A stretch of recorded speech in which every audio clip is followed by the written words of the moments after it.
Ito na yung niluluto kong manok. Ilalagay ko na sa oven at lalagyan ko ng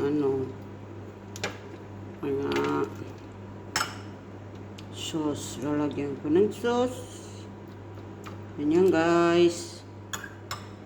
Tapos ilalagay sa ibabaw ng kanin. Okay guys.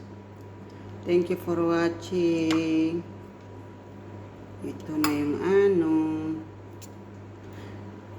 Thank you for watching and thank you for support my channel.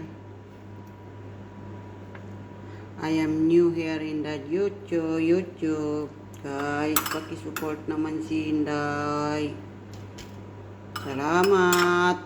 Yummy. Salamat guys. Yummy, yummy. Ayan.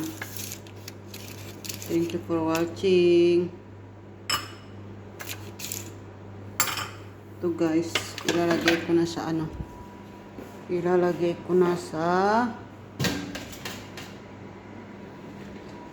Ilalagay ko na sa oven. Ayan guys. Ilalagay ko na sa oven. Yan. Yummy guys. Thank you. Thank you for watching.